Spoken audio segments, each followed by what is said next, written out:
So as we know, Apple is a very popular brand. From the iPhone to the iPad to AirPods, I'm going to be going over 5 of the most underrated Apple products. Now, before we get started, make sure you guys click on that subscribe button with notifications on. Help me reach to 200,000 subscribers. And while you're at it, drop a like on this video. It's much appreciated. Number 5 on the list, the iPhone SE 2020. Now, in the time of this recording, the SE 2022 isn't out yet. It hasn't even been announced. And I recommend this phone and people just literally laugh because this is the base iPhone that starts at $399. Now, yes, it has a very dated design going all the way back to the iPhone 6, which is 8 years old. The SE performance is very similar to the iPhone 13 Pro, which is insane. If you can get past the dated design, this is a champion right here. And the camera is actually not too shabby as well. You only have one camera, you can't zoom optically, you can only zoom digitally. There's some doctors out there that's still rocking out with the iPhone 5S or the first generation SE, because some people just don't care. That's exactly what the iPhone SE is for. For people who don't care, and especially you have that fingerprint scanner, the Touch ID, you're wearing the mask and the Face ID can't scan through the face mask. See, boom. Touch ID is just as reliable. Number 2 on the list, the Apple TV 4K. Now, nowadays, everywhere you go, there's smart TVs. You have smart TVs on the Samsung, Sony, any TV you could buy in 2022, it has some kind of smart capability. So you can watch your YouTube, you can watch your Hulu, your Netflix, your HBO. What is the point of the Apple TV? Now, I'm gonna be making a full-blown review, 1 year later review of the Apple TV, and it's one of those things, once you have it, you're gonna appreciate everything. You're gonna appreciate the user experience, how all the Apple products just collide together with the Apple TV, such as having 2 HomePods. You can use that as a speaker. You can use your iPhone to type what's on the screen instead of using the on-screen keyboard. There's so many bells and whistles. The Apple TV is easily one of the best stream box of 2022. Yes, it's expensive, but once you get past that price tag, you're gonna love the Apple TV. And then not to mention, with this particular remote, you could be able to do some of your gestures. So you can rewind by scrolling your thumb, you can swipe through the menus. The Apple TV is pretty criminally underrated. People just go with the Fire Sticks, the Roku. Yes, that's the bare minimum, but it's the experience. It's a big difference between a $5 meal versus a $100 meal. And that's what you're paying for with the Apple TV, that experience.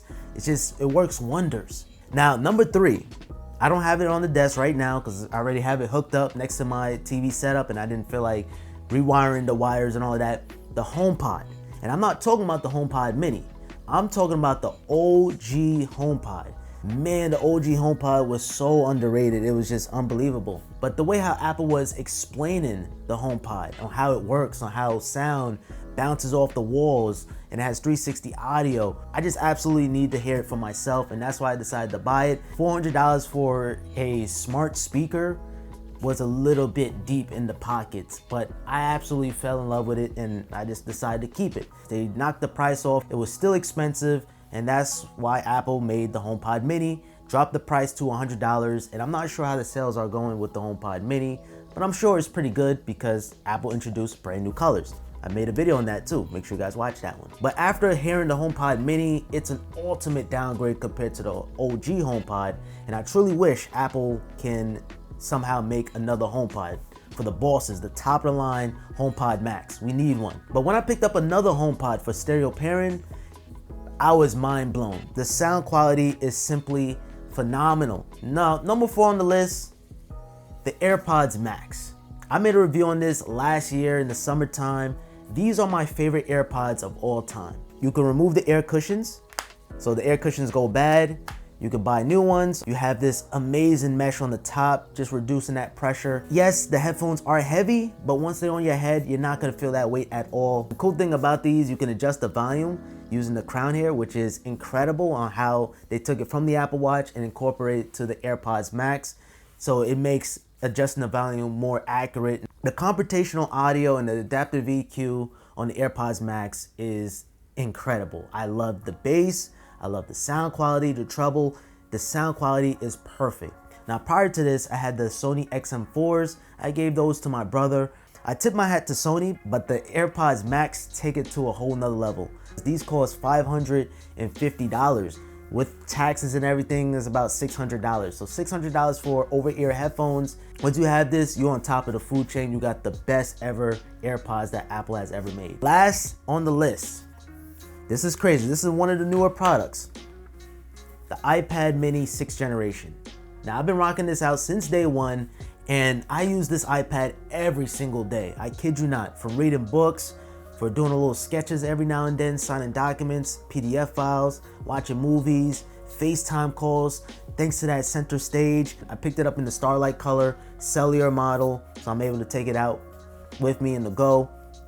And you guys can see I can hold it with one hand. To be able to put this in your pocket and have that iPad OS experience. But I understand on the other side of the coin, the iPad mini is in a rough spot because it's the smallest iPad Apple has ever made. If you're coming from an iPhone Pro Max, which is 6.7 inches, what is the point of the iPad mini? It's practically not almost the same size, but it's a big enough phone. So it's like, why would someone buy the iPad mini? This is a very niche tablet. You gotta really want a small tablet. Prior to this, I used my iPad Pro, and I use the iPad mini more than the Pro because I have all my Pro features here. I have Type-C, I have 2nd generation Apple Pencil support, I have Touch ID instead of Face ID. Could be a pro, could be a con. If you're wearing a face mask, then you're gonna really appreciate having Touch ID. Please, Apple, give us Touch ID and Face ID on the next iPhone and the next iPad. Now, I'm still not used to having volume controls on the top. Sometimes a little weird to adjust, which was on the side, but I understand. Unique compartment for the 2nd generation Apple Pencil. The only thing that's really missing on this iPad, honestly, is just ProMotion. And that was one of the main controversies. People didn't like the screen. The screen quality is trash. It only has 60 hertz. You have jelly scrolling effect, but who cares? The screen is bright enough. You can see what's going on. It's a laminated display, so you can see it in different angles. I love the iPad mini, man. And it just doesn't get that credit it deserves, which is unfortunate. And here's a bonus one. Almost forgot about this one. The Apple polishing cloth.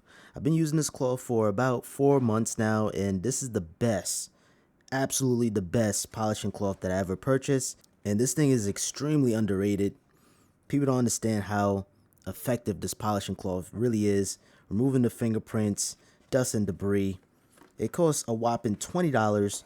This is going to be safe to use on all your Apple products, including that nano glass on the Pro XDR display.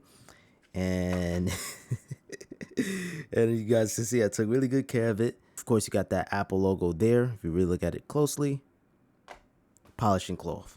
Thank you guys so much for watching. Make sure you guys subscribe with notifications on and comment down below what you guys think, or share some of your favorite Apple product that just doesn't get that attention it deserves. And until next time, guys, I hope you guys have a simple day. Peace.